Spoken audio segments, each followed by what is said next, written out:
Hello and welcome to episode 10 of View from the Sideline podcast. I'm Chris. Hello, Rich. Hi, Chris. How you doing? I'm not too bad. Yourself? Yeah, good, mate. Thank you. And back again. yeah, Been a back quick again. week. It's gone really Quick quick. week. It has been a quick week. So what is coming up this week? So episode 10. I can't believe we're on our Double 10th figure. Yeah, we've hit episode double already. figures. Yeah. Yeah, we've survived this long. So this week we have the weekly teaser. So back to form last week with an incorrect answer. So it's Chris's turn this week to test my knowledge. We've got the return of the Premier League, so some really good matches over the weekend, so we'll be reviewing each of those. The summary of the EFL leagues, so we're carrying on with that, so that'll be from the weekend's games. Our special topic this week is a topic that was suggested to us by one of the listeners. So this week we're going to be talking about ticket prices, then predictions. So we've got predictions for the coming games this weekend, so we'll review those quickly, and then as always we'll let you know what's coming up next week. So Chris, if you want to go straight into the teaser, Right. See how this week goes. See if you can get 2 in a row on the teaser. Okay, so I did give you a rather easy one last time, so I'm hoping that this one is a little. I did take a punt at it. I did take a guess. So yeah. This week I'm going to use my extensive knowledge to try and get this one right. Okay, right. So this is since the Premier League has started in 92. So, which team holds the current Premier League record for most away defeats in one season? Okay. So, yeah. Most away defeats in one season. Yeah. So, which team has had the most away defeats in one Premier League season? Okay. Leave it with me, Chris. I'll come back to you. So I've got an inkling. I may go with my gut, or I may put a bit more thought into it. I can't have you winning another one. No, 2-0. There's no way back after that. Yeah. You go 2 behind, considering there's been one right answer. There'll be no hope. Okay, so we'll go into the Premier League weekend review. So the Premier League was back this week, and there was some quite good games on. But we will start at Stamford Bridge for the Chelsea-Manchester United game. Where else would we start, Chris? Yeah. Probably the game of the weekend. Game of the weekend, but obviously overshadowed by some just over exuberating celebrations, should we say? Heat of the moment, maybe? Not sure. Yeah, I'm keen to get your opinion on it. Chris, I'll give you as a Chelsea fan. I'll give you non-biased opinion if you want one.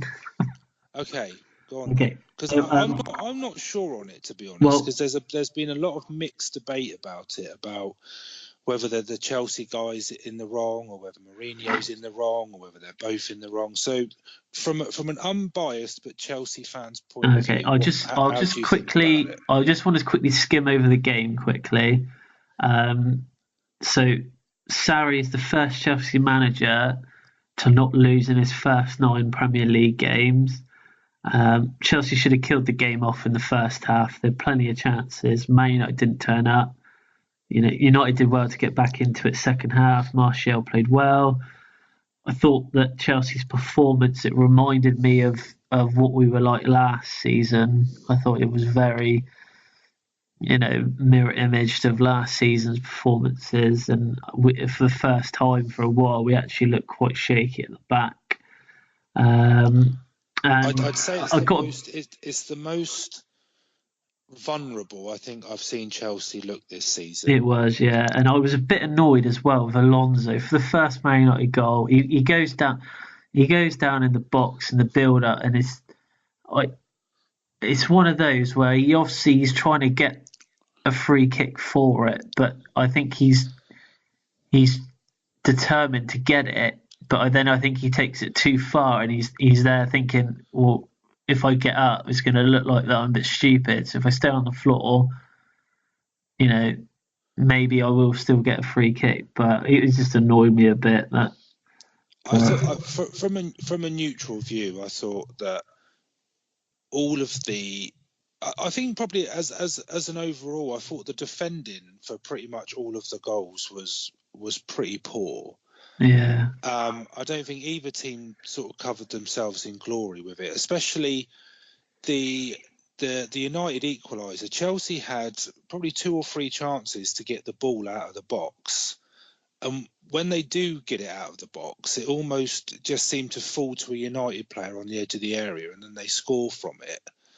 And even the second one, I mean, I don't think Juan Mata's sort of known for his pace, but Luiz commits himself on the right-hand side, and Mata sort of gets it was past stupid. Like, he went in and he just completely missed it. And he sort of puts the ball across, but for me, the ball travels the whole way across the area without a Chelsea player sort of near the ball. Didn't really look too many Chelsea players in the box, to be honest. No, well, yeah, exactly. Because obviously Luiz has committed himself, so he's massively out of position.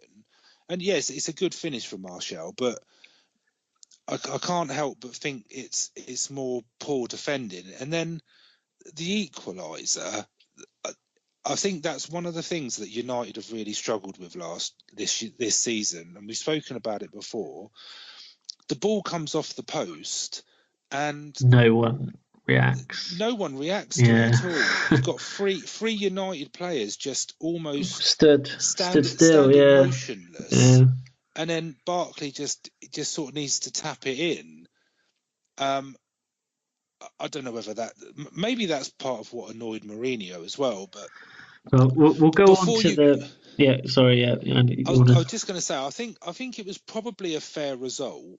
I think if you're a United fan, you're probably annoyed that you've let one in the last minute when it was so easily preventable. And from the first half, Chelsea probably edged it. So I think overall a draw was probably a fair result. Yeah, well, Chelsea will probably be happier with it. I was happy with the draw. I think after being 2-1 down, and then seeing the clock ticking, and then 90 minutes, and then you think, oh God, it's not going to happen, and then it does happen. On the defending bit, something I didn't realise: United have let in 16 goals already this season. Yeah. Man City have let in 3. I think City and Liverpool have only let in 3, but 16 goals in 9 games is unheard of for United. That's partly why they are in the league, really. Yeah, they need to buy Lloris, mate. Get rid of that De Gea. All right, stop trying to bring this back, Tottenham, mate. So we'll just quickly go through what happened at the end of the game. So from my point of view, I think probably Iani is probably over-celebrated a bit too much. I think he obviously initially goes past Mourinho, and I think Mourinho just kind of thinks, oh, well, yeah. And I think it's the fact that he then comes back past him. He's obviously said something to him, or he's shouting or something. I think that's obviously got on Mourinho's back. But what I didn't know, this guy Iani, I think is it Iani? I think it's his name. I don't think many people knew his name. He's an analyst. I didn't know this. He's an analyst, and he sits in the ground for 75 minutes, and then he has the option as part of the backroom stuff to come down to the bench.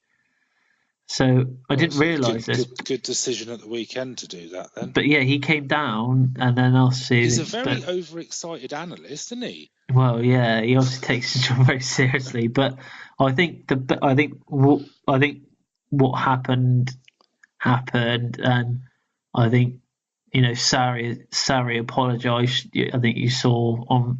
I don't know if you've seen Match of the Day. Yeah, I saw that he apologised. He apologised after the game, and then obviously I don't think. Yeah, carry on. Sorry. The way I saw it was when it initially happened, I didn't think too much of it really, and I think the reason I didn't really think too much of it because Mourinho's probably been guilty of doing things like that in the past. That's what was in the back of my mind. If it was Mourinho, would he have done something? I think he's Yeah, been but known I to do think it he did it anyway. at Old Trafford, didn't he? Yeah. Was it Porto against United, and then I think he did it at Barcelona with Inter Milan or someone, or maybe it's even Chelsea. I'm not sure. So he must have said something on the way back that sort of riled him up a bit, but I'm not sure if it's been released or there's any rumours about what he actually said. But I think it was a bit of handbags, really. It took the shine, I think, off what was probably a really good game. Well, yeah, because obviously, I think at the time when it happened, it wasn't very clear on what actually had happened, and no one was really. I think if you were in the stadium, you'd be thinking, "Well, what's happening? Why are they Yeah, not kicking absolutely. off?" But at the end of the Well, it's day, all settled down it now, was a isn't it? They draw, and can. I think both. I think Chelsea apologised to Mourinho. And I've seen now as well that they're going to charge the guy as well. So I think he'll be in trouble with Chelsea as well because I see they released a statement saying that he performed under what they would call their level of what they were looking for. But I think they're going to take away his option for his 15 minutes on the I think he'll be bench. staying in the stadium. Yeah, he's going to have to stay in his seat. Keep analysing from your seat. Yeah. We'll move on to the Bournemouth Southampton game. Really, not a lot really to say about this game. No, for me, it's the same old story for Saints. I'm afraid. I know we say it every week. Striker, and they just need someone up there that's going to score them goals. But I think out the two teams, they were probably the better of the two teams on the day. Yeah, but the thing that confuses me a bit with this game is I wouldn't disagree. I think Saints on the whole were probably the better side. Austin had I think he had a couple of chances. One really good one where his touch let him down going around the keeper. Yeah. And then Gabbiadini Gabbiadini had a good chance in the last minute. But so a lot of what I've heard over the weekend was that it was a good result for Saints. But is it? Yeah, this is what. So this is where I kind of lose. I'm not too sure on it because if they were the better team and they should have won, which is what a lot of people are saying, then surely a point isn't a good result. No, I wouldn't have said it was a good result at all. I would have said that because Bournemouth didn't play as well as they can do, or as well as they have been playing this season. So I would say it's probably more of a better point for Bournemouth because although they didn't play well, they picked up a point. That's exactly what I thought. I thought Eddie Howe would be happy that they got a point and that they kept a clean sheet at the same time. But for Southampton, they need to be winning these sorts of games where they do have more of the chances. But like you said, week in, week out, I don't think it's going to change. But that's no winning 5 now for Saints, and you know who they've got this week. So they've got Newcastle at home. I mean, that's sort of turned into a massive game already. Lovely. This early in the season. Yeah, that'll be a good game. But unfortunately for me, it's sort of the same problem for Saints. They just need someone that's going to score them goals. They're very neat. They're very tidy. They play nice football, but I said they don't have any sort of end product. I said at the start of the season, Danny Ings wouldn't perform well enough for them, but I had to retract that statement 3 weeks in after he scored 2-3 goals for them. I think he will get goals for them. Yeah, but I don't think he's going to get. Do you think that they have strikers, 15. But do you think all their strikers are just the same sort of player? I think Danny Ings and Charlie Austin are quite similar. I think Shane Long. I mean, I don't know. I don't want to sound really harsh, but I think he's Championship probably, yeah, player. probably. I mean, Yeah, he's I'll say quick. I'm not bothered. He's.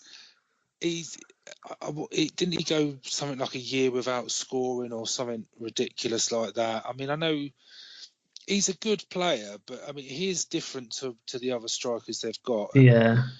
Gabbiadini, I mean, they spent quite a bit of money on him, and I think he started pretty well, but I just don't think he's I'll be playing. totally. I forgot he was even there, to be honest. And I think the thing with Saints is the way I see it is because you can't, because I know the Monaco manager's being linked with them, isn't he? If Hughes was to leave, because with Henri taking over I didn't realise they're second from bottom, aren't they, Monaco? Yeah, they are. Yeah. But he's being linked. But I'm not sure what they're going to do in January. Whether they're going to, they almost seem to have run out of players that they can sell for a lot of money. Yeah, they need that. They need the academy to produce some more players. The Walcotts, the Chamberlains, the Bales, the Van Dijks, the Wanyama, even Tadic has gone. I mean, if they needed to sell to then buy, I'm not sure who they're going to get rid of. But Right, okay. So the Cardiff Fulham game next. So two of the teams that came up from the Championship. What a game, really. I think for the neutral, it was a very good game. Some good goals, but some equally poor defending, I think, from both sides. I think especially from Fulham's side as well. I think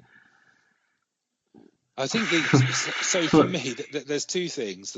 The first thing is the result and the way Fulham played is probably the reason why I tipped them to go down. Yeah, they just can't defend. So did you see their defender? He's called Tim Ream. Did you?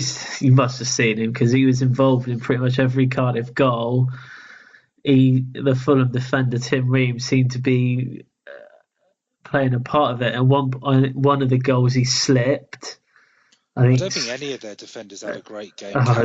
Callum Chambers made a mistake. I think he was quite lucky. I think even Warnock said after the game that he felt that I think he held one of the players back, didn't he? He was through on goal. Yeah, I think it's one of those. I wouldn't have been surprised at all if he'd been sent off. The goal that summed it up for me was when Cardiff went 2-1 up. I don't know if you remember the goal, but I think there was 3 Cardiff players. They were probably about 25 yards out, and they had a free kick. Reed scored on it, and they were going to. They looked like they were going to do some sort of fancy free kick routine, like flick it up and volley it in from 20 yards out, etc. And they just completely messed it up. And then the ball must have ricocheted. No, Fulham got the ball back on the edge of the area. Then they lost it. Yeah. And then the ball took a couple of ricochets and fell to the Fulham guy, who was it Reed, the striker? Yeah, I think it's Reed, and he was sort of one-on-one and put it in. But that kind of summed the game up for me. It was almost Keystone Cops sort of a game. But yeah, Fulham's defence is terrible. Every game I see them, they get worse. It's their right hand side, and it was the same against Arsenal, and it was the same against Cardiff. I think that's 8 goals in 2 games. I think that it's something like 25 in total they've let in so far, Fulham. But down their right hand side, if you're the attacking side and you're strong down the left, you're going to have a field day against Fulham. Any manager listen to this? Look, Richards has given you a free. Yeah, but they just leave absolute acres of space down their right hand side. Yeah, I think. Well, this is no discredit to Cardiff, because I even tweeted about it after the game, saying well done to Cardiff for winning that game. You cannot be conceding 4 goals to a team that have only scored 4 goals in the whole of the league. Yeah, they doubled their tally, didn't they? That's why I worry for Fulham. Yeah, I didn't actually put them to go down, but I think. I think there's going to be they're going to be in big trouble. they do play nice football. They're nice on the eye, but defensively they're all over the place. Right. So next up, we've got the Man City Burnley game. I just want to quickly talk about the tackle by Company in the Red 38th card. second. It was a red card. That was a nasty tackle. That's a red card. How he's not been sent off. If that happens 35 minutes in rather than 35 seconds, he gets a red card. That was a shock. It was a shocking tackle, wasn't it? It was really, I don't really think bad. he meant it necessarily, but I mean, he obviously he miscontrolled the ball, or he couldn't get the ball under control. He obviously sees Lennon coming towards him. It's almost like he's stretching to try and get the ball. He just sort of takes a chunk out of his thigh. It's a definite red card. I would have said red. But obviously after that, Man City go on and punish Burnley, really. I think we've been saying this week in, week out, about Man City, but just the way that they go about playing football. And the scary thing is De Bruyne's back. Yeah, he came on, didn't he? That's the scary thing. They just Mahrez, I mean, he can hit one in the top corner from 25 yards, but he can't hit the target from 12. I mean, I thought Mahrez had a really good game. He did, yeah. But do you think it will be him that loses his place now? De Bruyne I don't know if De Bruyne because obviously we're recording this, the Champions League games are on. Did De Bruyne start tonight? Do you know? I'm not sure if he did, but I can check. I can tell you they won 3-0. It was 3-0 in the end, was it? Yeah, and Juventus have beaten Man United 1-0. No goal for Ronaldo, though. De Bruyne did start today. But he didn't play the 90 minutes. He did come off. I'm not sure whether it'll be Mahrez. I think, but I mean Sterling didn't play, did he? So no. I think there's gonna be some element of rotation. I think it might be Bernardo Silva. I think he's been playing quite well. So I quite like him. But they'll all get a turn. The other thing about that game is the second goal. I mean, there's two lessons for that. I think from a Burnley perspective, you've got to play to the whistle. And I mean, I think the linesman even apologised after the game that he switched off for like a split second. But that ball was out of play. It was out of play. There was players off the pitch. The ball was out. Yeah, it was. But, I mean, I know it was 1-0, and the sort of message from the Burnley camp was that it was a game-changing decision at 1-0. They were still in the game, etc. I mean, I don't think they were. You'll never know whether they would have gone on. Yeah. To get anything from the game, and the fact they went 2-0 down and it was a bit of a dodgy decision may have made their heads drop a bit, and that's why it ended up at 5. But I mean, I actually felt a bit sorry for Joe Hart towards the end. He was a bit angry, wasn't he, at the end? I've seen him play badly, but he didn't have a chance with any of the goals. And the City could have scored 3 or 4 more, to be honest. I'm just a bit glad they didn't. It would have been a bit awful if they'd scored like 9 or something like that. But they've got Spurs next anyway, so... they'll be able to get 9 at the weekend then, won't they? Yeah, probably. I'm not here next week, Chris, by the way. Oh, why is that? Oh, right, yeah, just in case, yeah. Okay, so next, the Newcastle-Brighton game. Yet another defeat for Newcastle in probably one of those games that they'll probably look back on, maybe if they go down and think that they should have won that. Especially after I looked at the stats to see that they're 27 shots, 6 on target, but again, no goals. I'm not sure what you thought about that, Rich. Well, yeah, I mean, I would challenge anybody to find a more one-sided stat sheet than there was in that game. I think everything from like possession down to attempts at goal to corners was just so heavy in Newcastle's favour.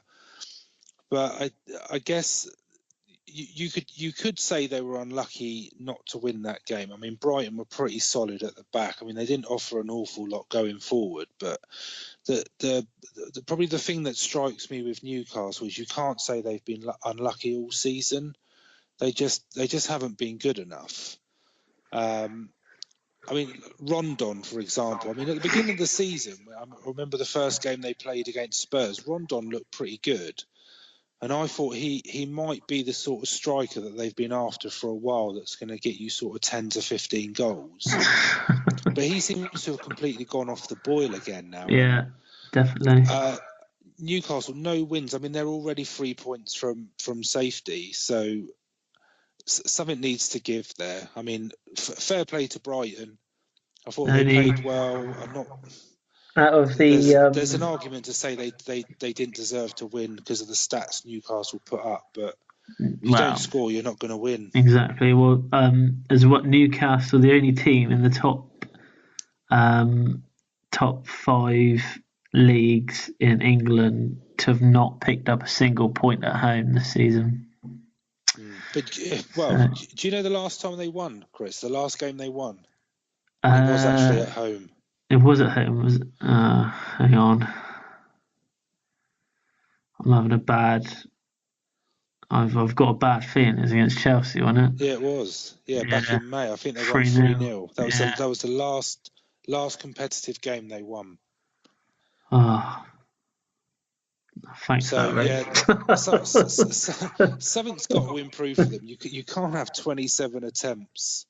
I think the only thing that's going to improve that is spending money, and I just don't think Mike Ashley's going to do that. I think Benitez might jump ship. I think it's getting to that stage where I can't. I think Newcastle are the prime example of a team that are too good to go down, but I think that's kind of gone now. I don't think you can say that anymore. The way they're playing, they're just not good enough. They're not good enough at this level. Okay, so the West Ham Spurs game, Rich, I'll let you talk us through this one. The only thing I would say about this game is I thought that West Ham were a little bit unlucky not to get something from it, but then I would say that that Tottenham actually did play quite well, to be honest. I'd agree. I'd agree with that. One thing that I think is being overlooked from a Spurs point of view is actually their best start to a Premier League season after 9 games, which isn't something that's really being spoken about. But I think that sort of shows that. I mean, they had a bit of a wobble with the 2 games that they lost, but they've actually had a pretty decent start. For me, the Yarmolenko injury sort of changed the game a bit, which was a bit of a shame for West Ham because he's been in good form the last 3 or 4 games. He's been playing really well. Just a quick note on that Yarmolenko thing. Did you see that they got a vehicle to pick him up, take him off? I thought that was quite jazzy. Yeah. Did they do the same thing for Glenn Murray in the Newcastle game?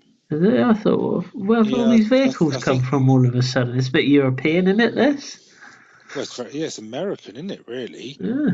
Oh, yeah. It's very American football. Well, I don't know, maybe, with all the money they're making, they... Just think if that's your job to drive the buggy, that is your actual job title, buggy driver. That would be pretty cool, wouldn't it? Well, it depends who you're picking out. Yeah, plus you might not get that.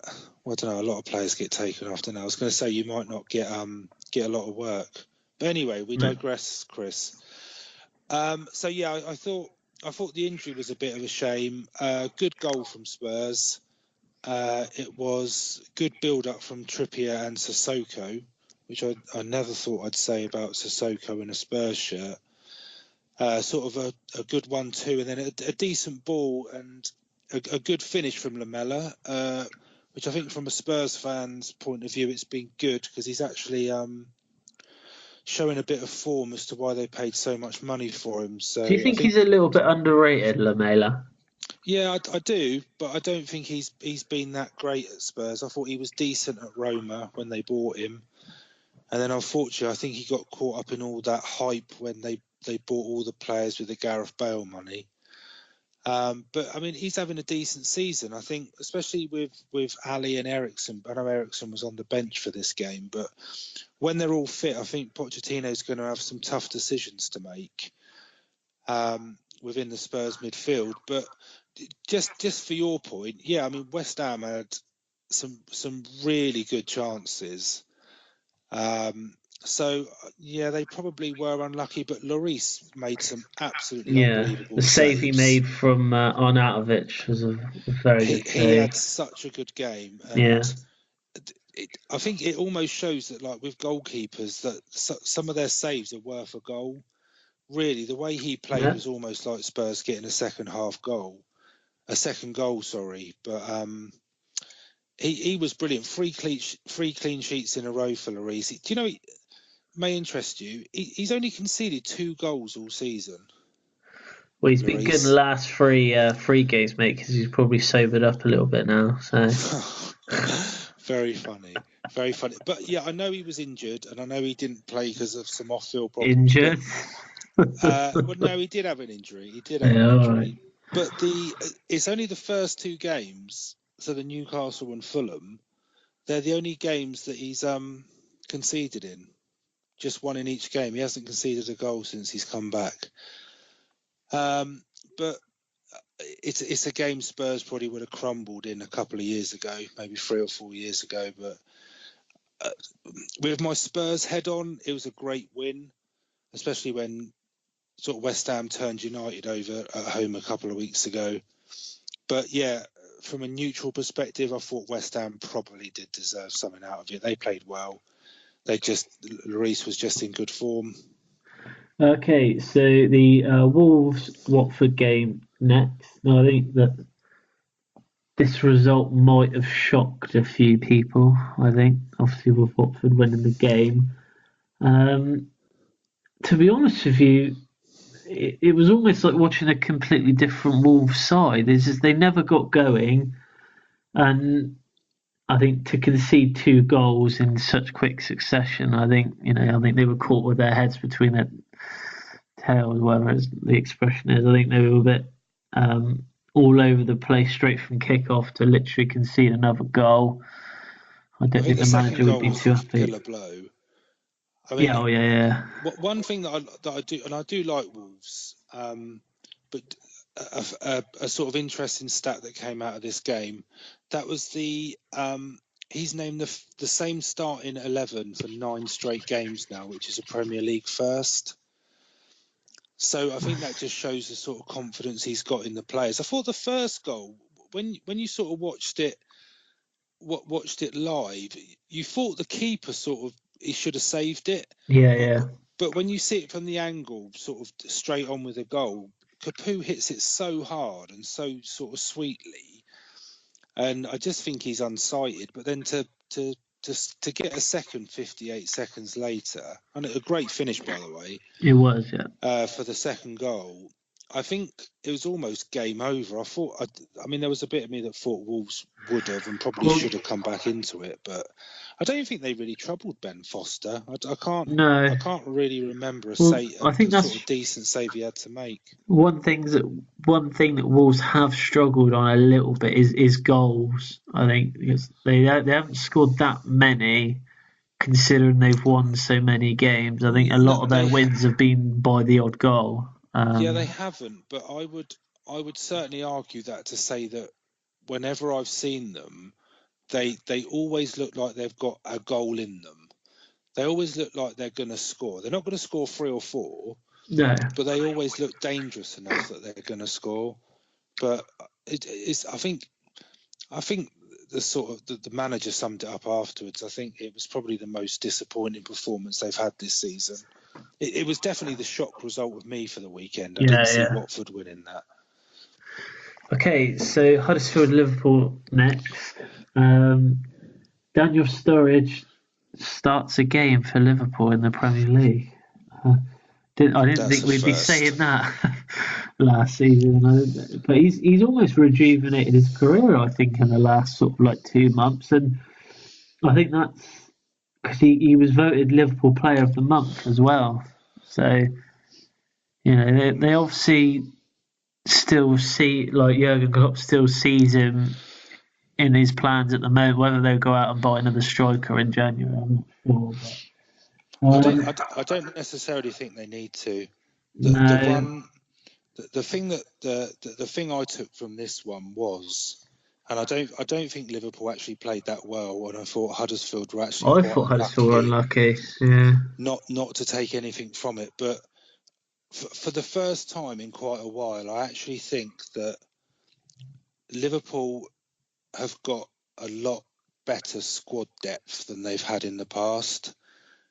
And I know Shaqiri set up the goal, and I thought he played pretty well to be honest with you. And I know Mane was out; that's probably why Shaqiri was playing. But maybe for that reason alone, I just think Liverpool have got. I think they're better equipped this year to actually have a proper go at the title. And the fact they didn't really play that well, like I say, I think Huddersfield were pretty unlucky not to get anything out of it, but Liverpool still won. It's probably the first time in a while they've won ugly. It probably is. I just feel a bit sorry for Huddersfield. I thought they did have a few good chances, and I think even the manager said after the game, he said, any other day they might have actually come out with a win on that one. There was a shout for a handball by Milner, but I didn't think that was nothing in that one, to be honest. But Liverpool at points, defensive wise, not one of their greatest defensive performances this season, but they still ended up keeping a clean sheet. So I think Klopp would have been happy with that. Yeah, I don't think he was happy by the performance. I think you could see on the sideline that he was getting pretty frustrated. Yeah, and I think he pretty much said as much in his post-match interview that he's happy with the result, but he's not necessarily happy with the performance. I feel a bit for Huddersfield. I do like them. I like the manager, but if you're not scoring goals and you're not picking up points, you haven't really got a lot going for you. But I think he's got enough credit at the club that he's not going to necessarily be under any sort of pressure. I'd say he's probably one of the safest managers in the league. I'd say so, but still, for such a nice guy and for such sort of a nice club, you don't want to see him getting smashed every week. They were unlucky. I think if they'd got a point, I don't think anyone would have argued with it. Okay, so the Everton Palace game, which happened on Sunday, it was one of those games where not a lot really happened until the end of the game, really. But I would say this: I would say that had Everton not scored those goals, I think they would have probably ended up kicking themselves that they hadn't actually won the game, because they did dominate possession at times, and they did have some very good chances throughout the game. But again, for Palace, they just desperately needs another striker. Like, they cannot rely on Zaha week in, week out to provide for that team. And just I saw Connor Wickham was back on the bench. So I think it's the first time he's been in the matchday squad for quite a while, and I quite like him as a striker. So maybe there's something to say that. I mean, he could be. He's had a lot of injuries since he joined Palace, but I mean, he could be the one to kickstart them. But they just need something, someone or something to help them push them a little bit going forward. Because to be fair, Everton didn't play that well, but Palace didn't play well at all. Probably one of the worst performances they've had. I'll tell you, my view is I think Zaha will go in January, and the reason I think he'll go is because I think Palace will probably want to cash in on him while they're still going to get top money for him, and then they'll rebuild. Whenever I watch Palace, and I'm really conscious of just constantly repeating it myself, but anything that Crystal Palace do from an attacking perspective comes through him. If they have a chance, it's because he's created the chance, or because he's been fouled and they've got a free kick, or he's won a corner. Everything seems to go through him. And I know he's got a bit of a reputation. I thought it was a definite penalty, I will say this. It did look But if you're like a Roy penalty. Hodgson, you're pulling your hair out because you've pretty much. I thought Palace played okay in the respect of they contained Everton for long periods of that game, and then you're not going to get a better chance than a penalty. And it was. I thought it was an awful penalty because Pickford goes quite early, but He should, yeah, but it yeah. still goes low and down the middle, and I thought it was a terrible penalty. I thought it was such a waste, and for all the hard work that they did, Did you I see actually got quite annoyed by it. I don't know why I got annoyed by it, but I just thought it was terrible. Did you see Hodgson's face? Yeah, but I felt for him. Honestly, Chris, I felt for him.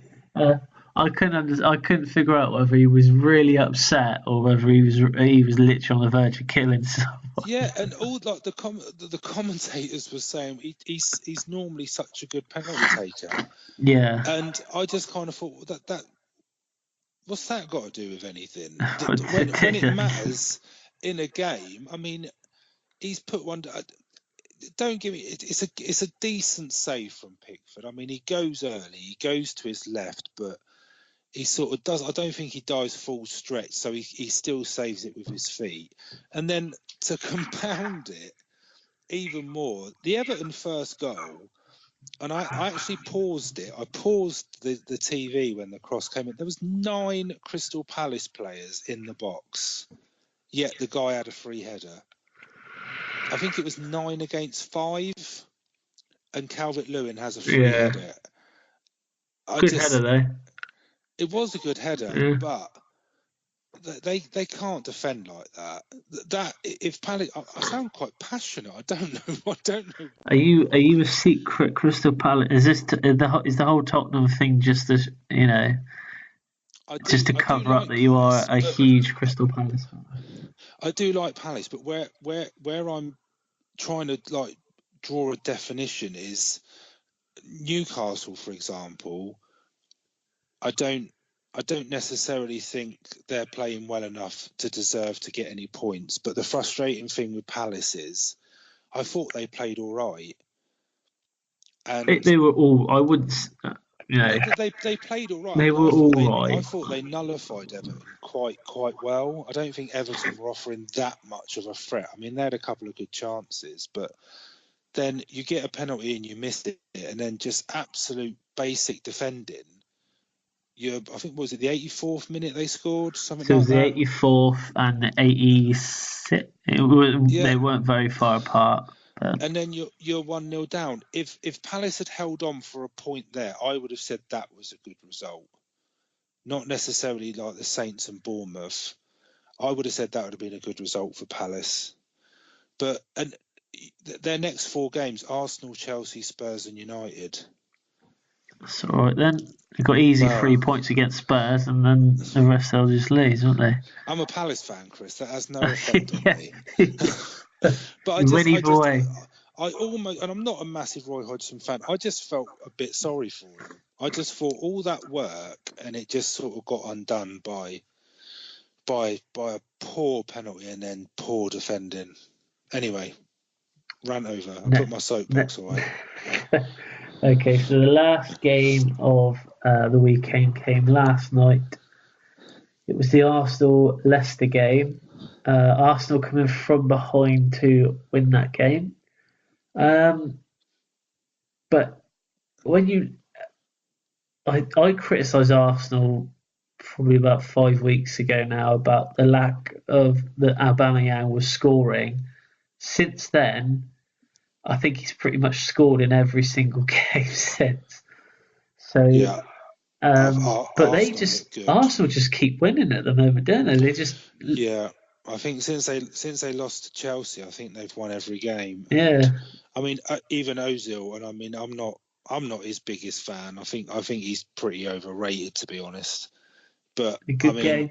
Yeah, even he's playing well, so things are going good for Arsenal at the moment. They're scoring goals.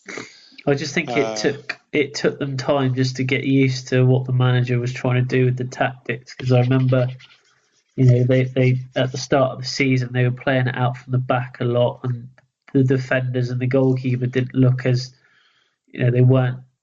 No, I It mean the didn't look goalie like looks they were pretty that decent into now, I the think. tactics. But now I think they've all had a good go at it. They've obviously trained well using those tactics now, and I think, as you can see in the last sort of 6-7 games, it's definitely paid off. Yeah, I'll be interested to see when they play one of the so-called big boys, because I think if you take away City and Chelsea, the first 2 games they've played, I'm not sure who the highest placed team is that they've come up against since then. But I say even so, I But think yeah, I mean, they've dominated the games that they've been yeah, they playing. have, and everybody's got to play everybody. So just the way the fixtures fall, they might be getting these games out of the way, but they're winning them. But that will be the test to see how far they've come when they sort of play a Liverpool, when they play a United, when they play a Spurs. That'll show you how far they've come. But yeah, you can't fault Arsenal at the moment. You put a team in front of Not at them the and they moment. beat them, so fair play to them. Yeah, good win for them. So that was the review of the Premier League. So next up, we've got the summary of the lower leagues. So Rich has got the Championship and League One. Yep. So there were some Championship games tonight while we were recording. So we haven't got the updated tables etc. from that, but this is from the weekend's game. So in the Championship, so 3 of the top 6 lost over the weekend, meaning there were a few changes at the top. Middlesbrough are top on goal difference after a 2-1 win away at Sheffield Wednesday. That was from the match that was played on Friday night. So on the back of that, Sheffield United have dropped to second. They lost 2-1 at Derby in the late kick-off on Saturday. Derby are up to 5th after that win. West Brom and Leeds in 3rd and 4th, also both lost. West Brom dropped to a 1-0 defeat away at Wigan, who are now up to 8th, and Leeds lost 2-1 away at Blackburn, who are now sitting 7th place. Normal service at the bottom, to be honest. None of the bottom 3 picked up a win. It was only Hull City in 23rd place who picked up anything. They got a point with a 1-1 draw at home to Preston. Preston currently only outside the relegation zone on goal difference. Millwall in 22nd. They stay in the bottom 3 after losing 3-1 away at 19th place Reading. And Ipswich make up the bottom 3 in last place. They lost 2-0 at home to QPR.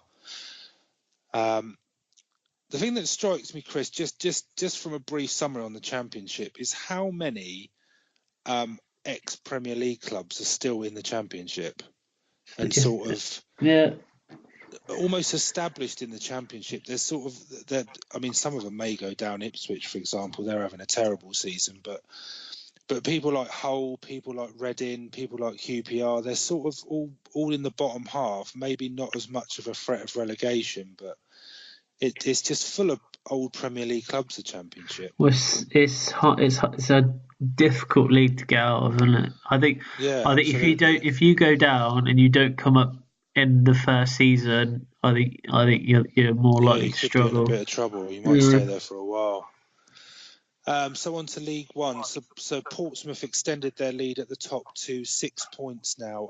They beat Fleetwood, who are in 11th. They beat them 1-0 at home. And second place Peterborough lost at home to Accrington Stanley, who are now up to 4th. Peterborough have now only won 1 of their last 5 games after a really good run of form earlier on. Third place Sunderland won 2-0 away at Shrewsbury, and they've still got the game in hand that was postponed from last week over Peterborough, and they're only 1 point behind. So if they win that, they'll leapfrog them into second place. Barnsley and Doncaster make up the playoff places in 5th and 6th, but neither managed to win at the weekend. Barnsley losing 2-0 at Charlton, and Doncaster shared a 6-goal thriller in a 3-3 draw at home to Gillingham. At the bottom, only Oxford managed to pick anything up at the weekend. They got a point in a 0-0 draw away at Bristol Rovers. Bristol Rovers with that point actually moves them out of the bottom four. Boo. Not a fan. Wimbledon are in 21st. They suffered their 4th defeat in a row, losing 2-0 away at Blackpool. I know we mentioned it a week or so ago, but Blackpool have still only lost one game all season, yet they're 13th in the table. It's crazy, just drawing too many games. Bradford are second to bottom. They lost 2-0 at home to Rochdale, and bottom placed Plymouth lost 3-2 at home to Burton. It was 2-2, but Burton got a 84th minute winner. So that's League One. Ouch. Yeah, Okay, not good. so we'll move on to League Two. Lincoln remain top.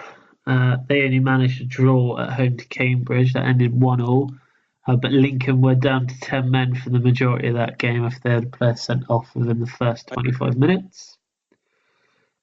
Second place Exeter also drew. They drew 0-0 with Grimsby. MK Dons, they beat Northampton by a goal to 0 and pushed themselves into third place.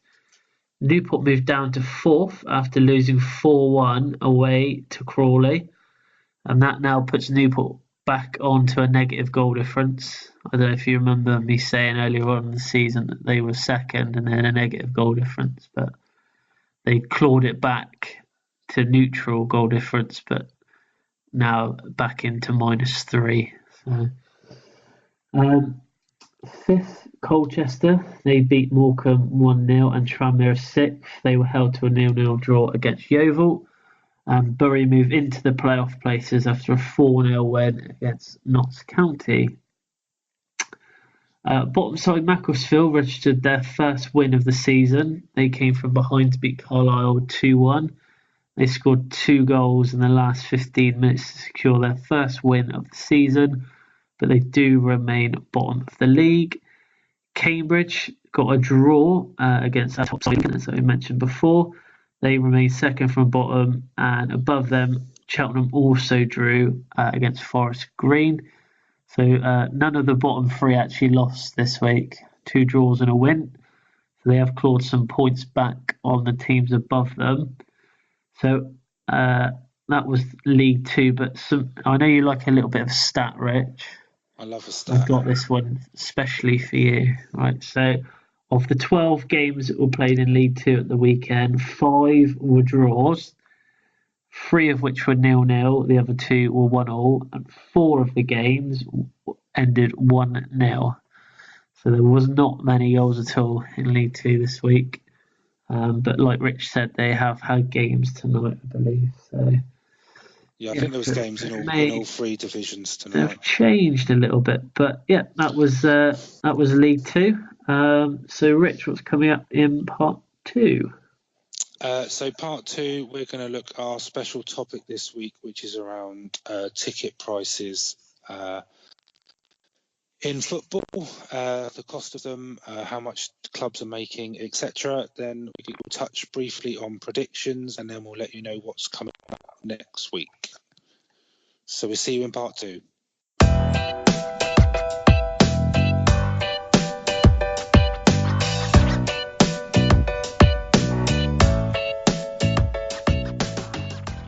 Hello and welcome back to part 2 of the podcast, where Rich did say just as we left that our topic this week is around ticket prices.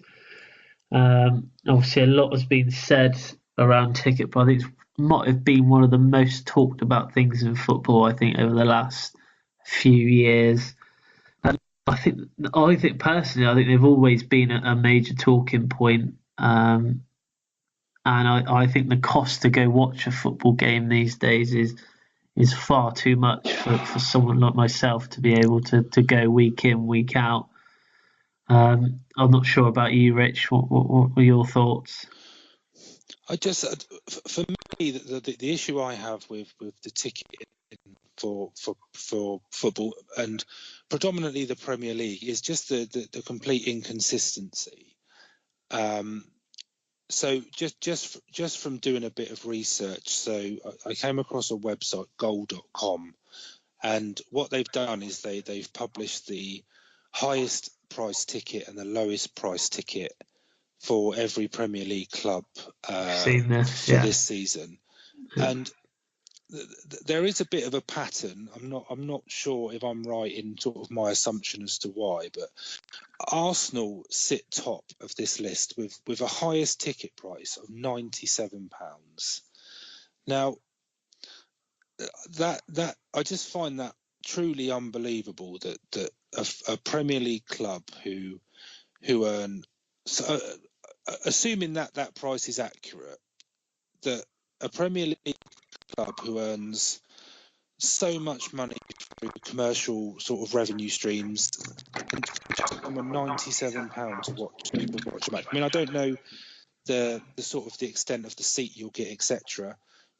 Spurs are in second. Spurs is 95. Now, I'm not sure if that's linked to Wembley but or I whether think it's based on the new stadium. When I read, but I can't imagine Wembley's that much. When I read because I've got something similar to what you've got, but I got off a different website, and they actually did say that the reason was because it was Wembley, not because it's Tottenham. Tottenham didn't have a choice when it came to the prices.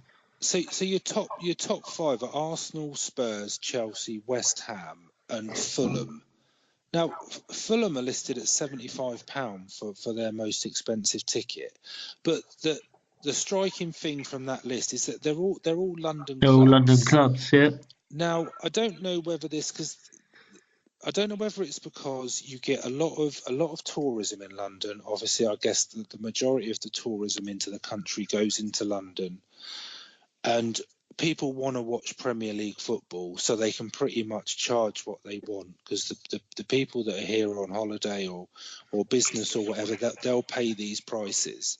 But if you compare that, so bearing in mind you've got West Ham and Fulham in there, I mean, you wouldn't class either of those as sort of within the top, probably, well, West Ham maybe, but the top 6 or 8 within the Premier League. If you look at the other clubs, so Liverpool are listed at 59, Man City are listed at 58, and Man United are listed at 53. So almost half the price of the top 3. The London clubs, yeah. Which I think, it might sound a bit harsh, I think it's a disgrace, really. I think you've got real, honest football fans in this country that have supported their fans through thick and thin. They buy merchandise, they buy the kits every year, they get membership through the club, they do all these things to try and support their club, but they're just literally priced out of going to watch them play. It's bad, isn't it? I messaged you, I think, when I was looking at this topic, and I was going into a bit more depth around the cost of it. I actually messaged you saying it got me quite annoyed. I just think, like you said, like, we've got honest football fans in this country that, you know, they would love to go watch their team week in, week out, but financially it's just not a possibility. I think even if you live down the road, or within walking distance of the ground, or it's a short distance to travel, I think if you total it all up, I think the ticket price, the average ticket price is around 60 quid. Then if you delve, I know it's sort of going off the ticket issue, but if you were to get something to eat, a drink, a program, and a souvenir, you're pushing well over 100 quid. Well, I worked just to go and watch one game, and that's without any sort of expensive travel on top. Oh yeah, I reckon for me to go to watch Chelsea, I think I'd be looking at around about £140 all in, including travel. And that's just for myself, you know. In 6-7 years' time, to pay me £140 to go and watch them. In 6-7 years' time, you know, when, you know, my children are older, that cost is going to probably double. So, you know, you're going to be looking at near on £300 just for one day, which is a hell of a lot of money. Hell of a lot of money. Fans anyway, Chris. So don't worry about that. So it'll be even more. So I just, I think more from my point of view, I think going to watch football is It's not a for me question. I think if you're given it as a gift, as maybe a Christmas or a birthday present, I think that's the only way that I could possibly afford to go at the moment. But I but think with all it's the the stats. It's the stats behind it which I find make the problem seem even worse. So there was an interesting article about the clubs. I don't know if it's a club or the league, but they've published some numbers on the percentage of full stadiums last season. So as an overall, what percentage of the stadium was full on average for each game? So the lowest one, it may surprise you, it may not, but the lowest was Spurs. So they came out with a number saying that it was 75% at capacity on average over the season. yeah, Now I know Wembley's got a huge attendance, so you'd probably expect that.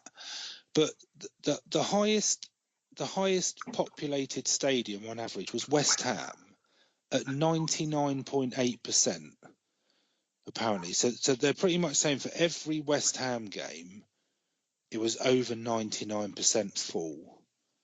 Chelsea's was probably quite high, wasn't it?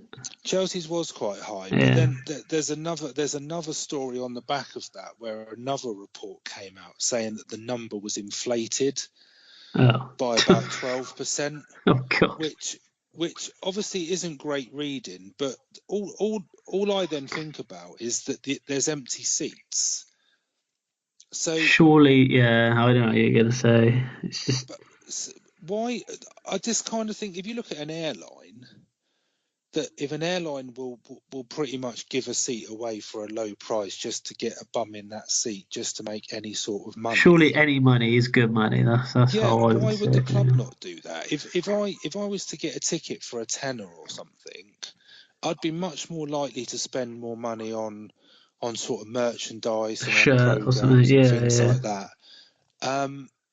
But football club on the flip side of that, football clubs are selling tickets regardless of the price. Like Arsenal, if the 97 quid is accurate as the highest price ticket, so People are if you paying. take Yeah. an average of that, people are paying it.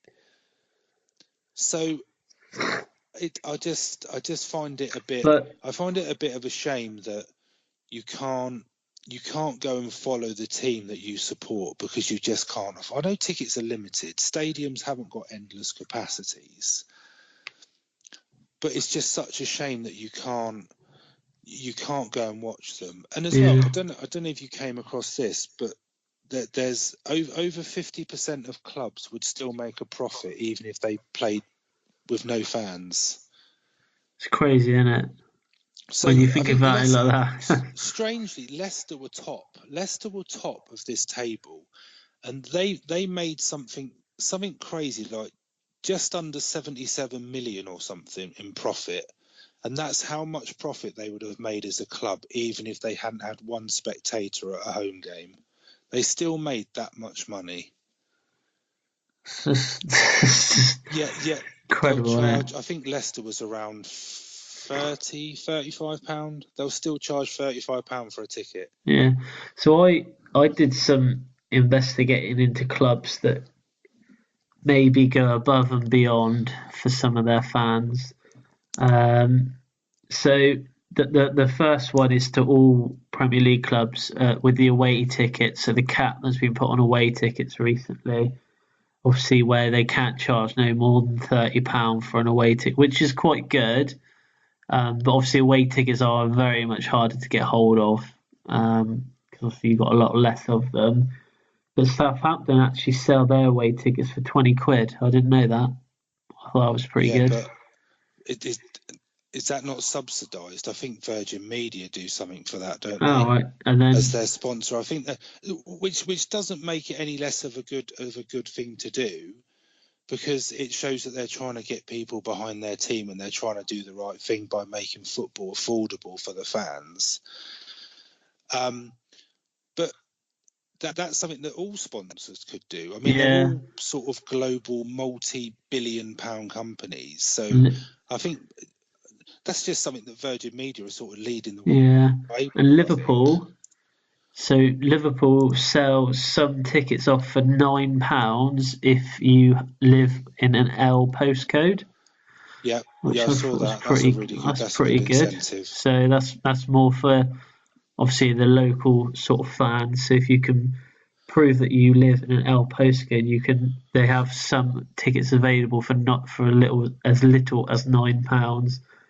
And the other one that I saw, this is more regarding to do with season tickets, and this is Huddersfield. So when the new chairman took over Huddersfield in 2009, he basically said if people who bought season tickets until they got to the Premier League, they would be able to buy a season ticket for their first season in the Premier League for £100, which obviously they did 7 years later. And fans who had season tickets throughout those 7 years got a season ticket for £100, which I thought was quite nice, and that kind of shows a bit of loyalty to those fans. I think that's a really good thing, because they're rewarding the fans that have stuck with them when they haven't been sort of in the top tier of English football. I quite like that. But I think that's almost what clubs are losing a little bit. I think they're almost moving away from their roots. With a lot of things in football, it will split opinion, and you will hear arguments from both sides.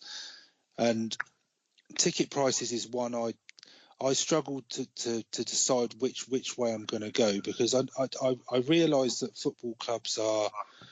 They are like companies these days. They do need to make money. It's so competitive, but at the same time, I don't feel it's right that they're leaving the sort of loyal, die-hard fans behind. I mean, I read that the most expensive season ticket for Spurs' new stadium is like $2,200, which it just boggles me that you can justify paying that sort of money. But people will pay it. That's the thing, is that people are going to pay it. That's it. Yeah, but they will pay it. But you can have a fan who's followed the club for 40 plus years, that's been through thick and thin with them and ploughed a lot of their money, their hard-earned money, into the club by buying tickets in the past, or, like I say, buying merchandise, etc., etc. And then you have someone from a corporate level that just comes along and buys these tickets up, and they're not real fans. they're not. No. They may be fans. I mean, I don't want to do anyone in that position a disservice, because some of them may be loyal Spurs fans, for example, but some of them, it's just going to watch a game of football. I could go see Yeovil play 5 times the amount it would cost me to get a Chelsea ticket. So, right, I know you're paying for the experience, you're paying for the players you're going to see, etc. But I just trust me, I've seen. I feel a bit sorry for the. I've got my money's worth sometimes at Yeovil more than I've ever got my money's worth at watching Chelsea. I think some Chelsea games I've been seeing is not great. League, it's a draw. I know, I know. I don't necessarily think that pushing football fans back to lower league football, maybe to support their local teams, is necessarily a bad thing. Because if football's supported at all levels, then obviously it's a good thing. But I just feel a bit. I'm very frustrated today, Chris. I must apologise. It was one of those topics that I think the more I dug deep into it, I think the more I was going to get annoyed by it. So I think it will split opinion, and I think just lastly on the Spurs bit. I mean, being a Spurs fan, if you want to go and see your team play in a state-of-the-art stadium, brand new stadium, high capacity, all these facilities, etc., etc., then I guess the reality is that you're going to have to pay to do so. Yeah. And that's probably why prices are where they are. It's a shame, though. It is a shame, but I just guess it's the way the game's gone. I can't see them coming down anytime soon. No. I think it's something we just got to we will just have to live accept, with. But yeah, never mind. Anyway, that was this week's special topic on ticket prices. If you've got any comments of your own, just get in touch, and we'll obviously read those out and have a good read of them as well. So just a bit on predictions this week. Rich, last weekend, what were the results? Yeah, very funny. So yes, I lost to my wife in the predictions challenge. So yeah, it hasn't been a great. I think it's probably 3 or 4 weeks for me now, but fingers crossed for the upcoming week. I'm hoping there's going to be a change in fortunes. So we've actually got my brother-in-law this week. Yeah. So yeah, I'm running the risk of taking a proper beating. You're a brave man, I'll tell you that. You're a brave man. Yeah, so I will have my fingers crossed for this weekend's game. So yeah, so Jamie's the guest predictor this week, so we'll see how the weekend scores go, and fingers crossed I'll be in a better position. I'll be a happier man next week. So speaking of next week, the topic for next week, Rich? So next week we are going to be talking about the FA Cup.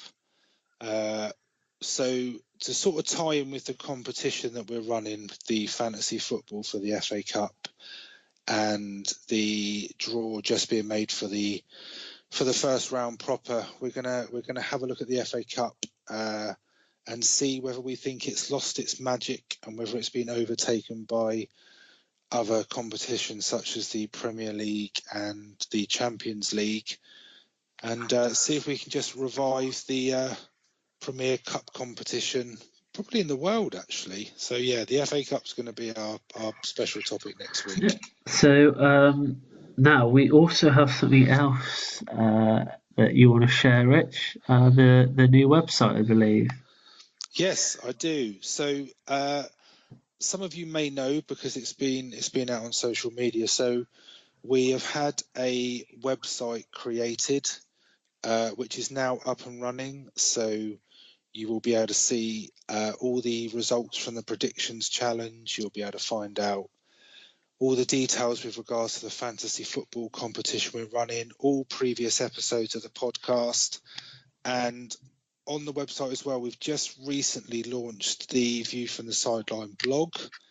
So we've got 2 posts on there already, one of which is about transfer fees, and then one also about Roman Abramovich and his time at Chelsea. So visit the website, have a read of the blogs, get involved.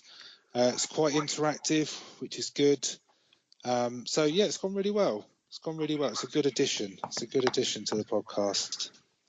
Okay, so well that pretty much wraps it up for this week. Unless you've got anything else, Rich? I've got my answer to the teaser. Oh yeah. Shall we? We'll just dust over that, I think. I thought you'd forgotten about it. I'm going with my gut. Comment. I'm gonna go. I can't tell you what year it was, but I'm gonna say Derby County. Derby County. The year they went down with, is it 7 or 11 points? Something. I can't remember how many points they had, but the fact they got like the lowest number of points It ever. doesn't matter anyway. You were wrong. Oh, was I wrong? It's wrong. Yeah. This may shock you, but it was Burnley back in 2009. They lost 17 of their away games. Oh, how many points did they get? Not sure on point. They must have had good home record. They must have went had down. a really good home record. They did go down. They went down, but yeah, they lost 7. I was actually pretty confident about that. Well, there you go. You got too confident with that one. Yeah, at least I got one right. Yeah, Rich won't be with us next. Rich won't be with us next week. Not if Palace lose, I won't. Yeah. All right. Well, that is now all that we have time for this week. So I will see you next week. Yep, speak to you next week.